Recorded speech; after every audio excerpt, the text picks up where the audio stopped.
I just had a birthday. It's too dark for this. That's a bit better. It's late at night, I have smeared mascara, all is going well in the world. This is not what my face looks like. I don't know how to describe it to you, but this is not what I look like. I don't know. Camera's wrong. I had a birthday. I'm in my mid-20s. That's odd. This is what my hair looks like right now. It got shaved about 5 months ago. This is what in theory, this is what I look like, except I think the camera's wrong. I'm usually not wearing any makeup at all anymore because I have strong feelings about why I don't think I should have to, or why anybody should feel like they have to, and nobody should have to incorporate it as a regular part of a daily routine. Except right now, I filled in my brows and my lashes because I felt like it. My day-to-day life, as it is recently, is really good, I think. I really like it. It might be my favorite daily routines I've had in a very long time. My son counts to 10. We spend a lot of time together. Obviously, it's kind of my full-time gig. It's just been really good lately. He's been doing amazing. He has so many strengths. He's growing so much, and it just feels like our relationship gets better and better every day as he learns how to communicate more, and we just spend more days and more of our lives with each other, and we just grow this beautiful, beautiful bond, and I love him very much. Originally, when I moved out here, it was because I wanted to be as physically far away from my abuser as I possibly could without leaving the country, or at least like the continental United States. At the time, it was really just a safety thing to get as far away as possible. And as it turns out, I am very happy with the results of that. It is everything I wanted, and honestly, I would not have looked here. It's everything I wanted for me, sure, but primarily for my son and as a place to raise him. It's been going really well. There are Montessori schools about every 10 feet here.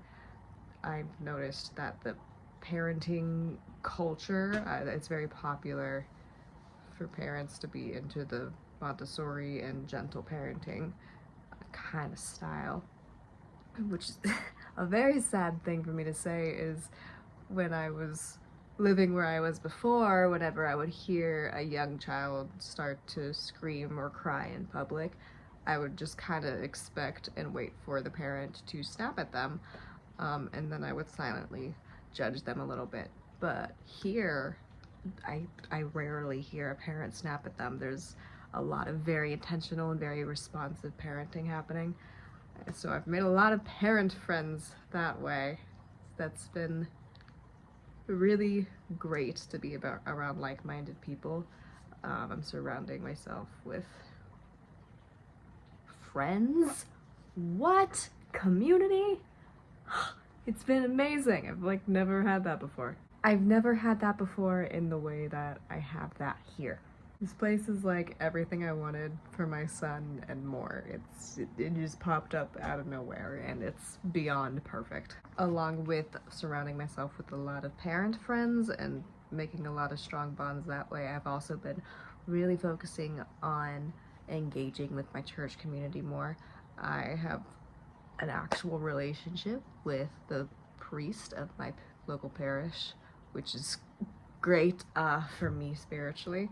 And I have close Catholic friends who I talk to about philosophy and just the things that we're going through and the things I'm going through, where I'm actually seeing the love of Christ through them, and it doesn't feel like this surface level relationship where I can barely fit my faith in, because every time I bring it up or try to live by my faith's values, somebody goes, "That's weird, don't do that." It feels like fellowship in the way that fellowship is supposed to be. So those relationships have been very, very transformative for me and very important for me to hold on to. Along with those friendships, parenting My journey in that has taught me selflessness to a degree that I did not think possible in the past. I really did used to value being selfless, and I thought I had a pretty good grasp on being self-sacrificial when I needed to and putting others before myself and all that. But I could not have anticipated what it looks like on a day-to-day basis to have my life completely dedicated to a person who is not me, and not even a person who I own. Like, he's not my son, he's not my kid. Obviously he is mine in the way that he is like relative to me, but he's not like a possession. I'm not this authority figure over him. I'm really just a steward. It's his life, and my role in it is just to serve and guard and guide and all of those good things. But I'm completely just a steward to him, and he is numero uno as far as our priorities go. It's God first, and then my child, and there is so much beautiful nature here that has been very important for me, health-wise, and just to connect with God and be able to meditate and to do a lot of developmental and bonding activities with my child outside. There's a park every 10 feet in this little city, which I love so very much. And there's just a really active community.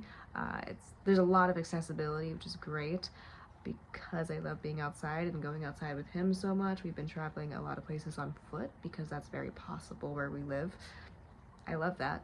There's also really good public transit, so if we need to get on a bus, we can, so we don't have to do super expensive car payments and car insurance and all that. It's really just not necessary. It would be a completely senseless expense if we were to do that, because most days we don't even need to take a bus. Everywhere is very close, but at the same time there's a lot of space. It's accessible here, and if I want to go to the big city, that's not a very long bus ride away. But I don't need to go to the big city. Like, the city's there if I need it. But without it being in the middle of nowhere, it's still very quiet and very peaceful. Lots of nature, I can hear like water running and birds and frogs or crickets or something right now. I don't know. It's just so healing and peaceful, and it's very safe. There's a health food store here. You don't have a regular Target or anything. That's in the next town over, but here we just have like super environmentally friendly health stuff. It's just, I'm very happy. I'm a full-time caretaker. I work from home on the side. My first priority is parenting, and then I also do lots of stuff to pay the bills and put food on the table. I have several streams of income. One is kind of my main, most reliable source, and then I have all these other ones. I would like to get to the point where I can put a lot of focus on one stream of income and just make that my full-time thing, so that it feels a little bit less, I don't want to say chaotic, but I'm sure you can imagine the benefits of only having to worry about one thing. So I'm working on that. That would be preferred, but I'm not in like a panic state to do it because things are going well, making progress. I am still only taking one class right now on account of just circumstances in life. That is going very well. I have a plan like set up for my education and psychology, learn a lot about that, concentration and mental health, just getting all sorts of education so I can get into the mental health field. There's not much to report on that right now, but it's going well. I have sort of backed away from talking a lot about my healing from domestic abuse. in more recent weeks, kind of sort of months, really. My reasons for that partially is because with how I'm familiar with how my brain heals from things. So I was going through this phase where, I mean, I went through the abuse and I felt like I wasn't allowed to talk about it, and then I was going through this like post no contact thing where my brain was starting to heal and I was in a safe environment, and I was starting to make all these sort of fully realized just connections of, oh, that was really abusive, oh, that was really bad, and just sort of like validating it, and also just realizing to the full extent what was happening to me at the time. So that was a lot of openly sharing that, because that's something that appears to be very helpful for me to be very vulnerable online about that, and I feel safe enough to do so. I definitely went through a period where I was talking a lot about my experiences while the relationship was happening, and sort of like recapping for myself what objectively happened and why it was bad and how I felt and what tactics were being used, and trying to understand them and so depersonalize them from being about me or the fact that I was worth being treated that way or anything like that. I was trying to crush all of those false ideas that are often a result of being severely psychologically abused for an extended period of time. More recently, a few things have been happening. One of those things is that I've just been kind of on this incline of improving both my external and my internal life, and that just takes up a lot of time and energy, especially when that also includes the external and internal life of my baby. I feel like I've, for the most part, kind of understood and made some level of peace with the past, and with the help of trauma therapy, I'm now at the point where, one, I'm really focusing on my present life and improving it and hitting goals I want to hit and all that, and two, starting to place my focus not on what happened and not even really on how my trauma has manifested, because I did that. Now I'm focusing on what do I have to do, what are like the executable actions that I have to take in order to rewire that in my brain and to heal all of the damage that was done to me. Fun fact, my therapist told me it's probably going to take at least 6 years, was his wording. At least 6 years, a minimum of 6 years to heal and to get back to like a normal brain state from all of that abuse at the hands of a person I chose to date. Hey, that's longer than the relationship was, but whatever. That's the consequences of that, I guess. It's going well. It's a process.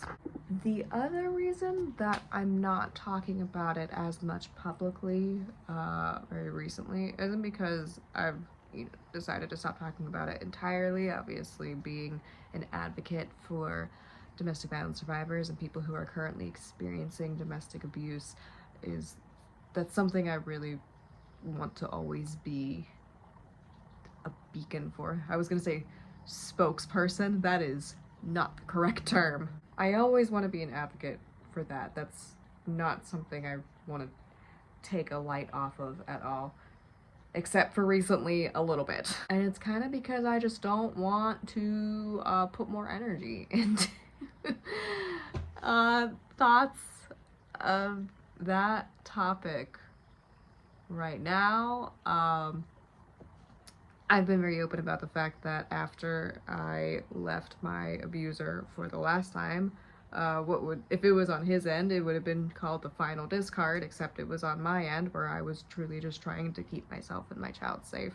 I've been very open about the fact that he tried very hard to get rid of my child and wanted nothing to do with my child for like my whole pregnancy and the first year of my child's life. And then I finally left, and then when I left, he said, I need full custody. And it's a whole legal thing that's been going on. I tried to get a protective order in the state of Florida, but Florida didn't give it to me because Florida has a lot of issues with protecting people in the realm of domestic violence, and I honestly didn't present evidence. I just kind of thought, I had faith that people would just protect people who felt like they needed protecting, and turns out that is not the situation. And now I'm trying to get it from the state that I'm currently in because more stuff has happened. I'm trying to get a protective order in the state I'm currently in. But now, because of the case that's open for custody in a different state, it now has to be transferred over to family law, UCCJEA letters. That thing. It's just a long, extensive thing. It's just a longer process than it should be, it needs to be, and it's very annoying and stressful. I am grateful that we have the physical distance in between us and that there's a temporary injunction in place, so if he does something that jeopardizes my safety, that's not going to be good for him. So I feel mostly immediately safe, also greatly due to, because of my support network that I have around me, I guess is the phrasing I was trying to go for there. I'm very, very tired, but that's going on, and it's stressful, it's tiring. I'm not letting it completely mentally torment me, because I know that's the goal of this, is to be, you know, like a last ditch attempt to fucking control my life and hurt me and leave a cloud of anxiety over what he could possibly make happen to me, and all that stuff he's always tried to hang over my head. Every time I've tried to leave him, all 6 or 7 times, or however many times, this is his way to now do that after I attempted to go completely no contact and make that official and final. Now he's going through the legal route, and I knew that because I went back to him after my child was birthed. It's an abuse of the whole thing, and I think anybody who's a human can see that it's very obviously an abuse of the whole thing. But, you know, these things are not judged by human judges. They're judged by, like, basically pieces of paper. There's a human judge there to stand in for it, to look like it's being judged by a human, but it's really not. It's determined entirely by, like, do you check off these boxes, and did you get this score on whether or not domestic violence actually happened, and we can prove it. And in a lot of these cases, I've noticed, because I mean, after I got out of that relationship and I fled that, I went straight into, like, DV recovery hardcore mode, and I have so many DV advocates in my phone, and it's become very obvious to me that what I was I know I'm going on a tangent here, but just roll with it.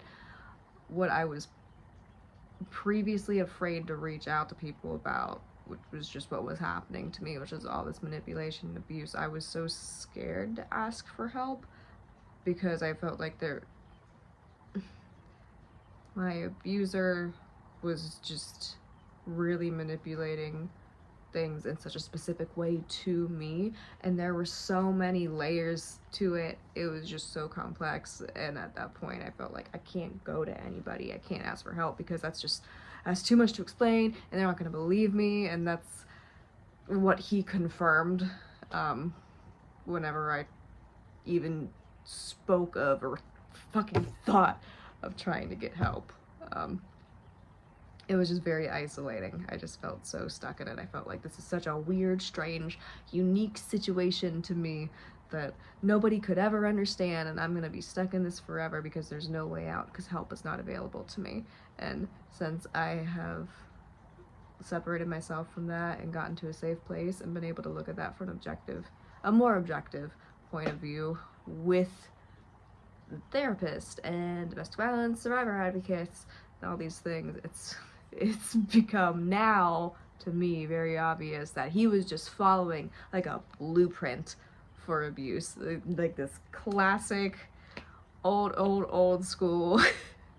Obviously you have to tweak a lot of things to make it seem very specific to the person in question, that yeah, he was just following the good old rule book for how to abuse a person and gaslight them and isolate them and manipulate them and make them fucking miserable and make them feel like there is no way out for them. So that's fun. And he's truly followed every step of that how to break and traumatize someone guidebook. He followed all those steps very religiously, and anybody could point that out, and anybody could see those results in my history of being a victim, eventually being transformed into a survivor. I can say all of that to a judge, and then he'll be like, no, I didn't do that, and that judge will be like, do you have pictures of it? And I'll be like, I have this picture. And he'll be like, did you consent to that picture? And I'll be like, no. And he'll be like, well, you can't use that picture then. And I'll be like, do you have any eyewitnesses or video evidence of the abuse? And I'll be like, oh yeah, I was making sure to record and document all instances of abuse over the course of my 2.5-year relationship so that I could gather evidence for the restraining order that I planned on filing in 3 years. Yes, I absolutely have that. Also, I thought he would have to consent to the videos, so I don't think an abuser would normally do that if I went and whipped out a camera and said, hey, do you mind if I record this abuse real quick so that I can get a restraining order in a few years? That you typically wouldn't say yes.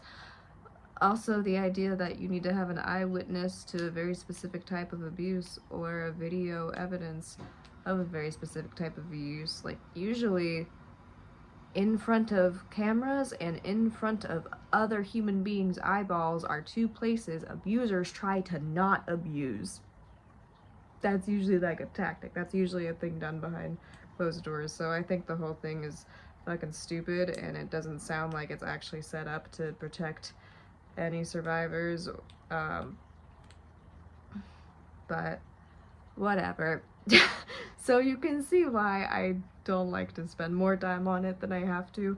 Right now, I'm focusing on the immediate, in me and my son's life, which is in our immediate surroundings and just our immediate life today. It is good. And as far as that whole thing goes, I'm doing everything I can, and everything I can do is all I can do, and I'm just gonna leave it at that and wait instead of just letting him use it as a way to control me. I'm just doing what I can do and waiting for the results, and what will be will be. I really want my child to not be abused. I'm not going to cry right now.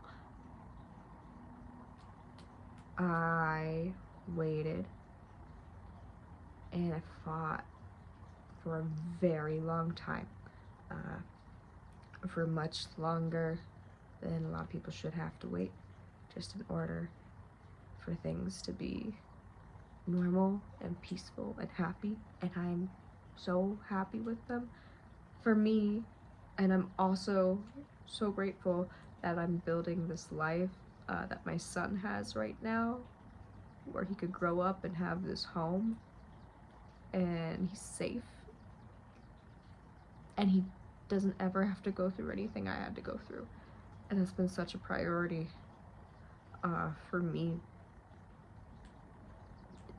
And it took a lot of time and effort in healing to get here to this point, which is really good. It's really good for me and my son, and I'm so happy with it. He's so happy. And number one, I don't want to fucking have to be forced into the rest of my life of coercive control and abuse from somebody just because they have the lucky charm of the fact that he nutted in me a couple years ago and now he could use that to his advantage to still have control over me in my life. But what terrifies me even more is the idea of my son being forced into that life of abuse and being used as a tool and having to feel the same things I felt, and growing up either thinking it's okay to be treated that way or that it's okay to treat other people that way. And it scares me really bad to think that that could... I don't want him to get hurt. And I'm so happy. And I didn't think I was gonna get to this point where I'm so happy with my life, with my son's life. My abuser made me think that it wasn't possible for me. And I've proved that wrong. And I haven't put it in his face. I've been trying to stay far the fuck away from him.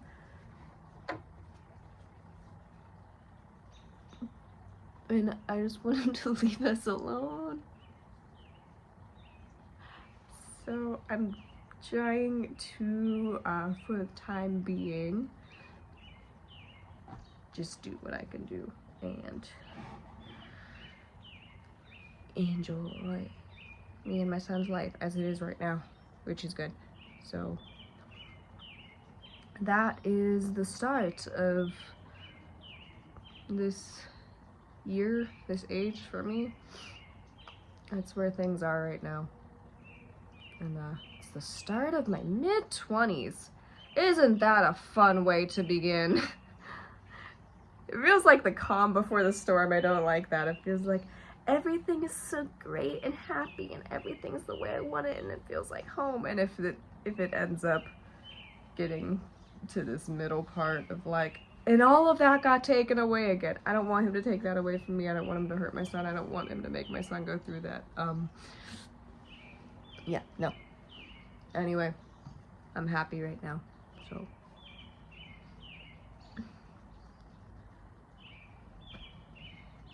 Mid-20s.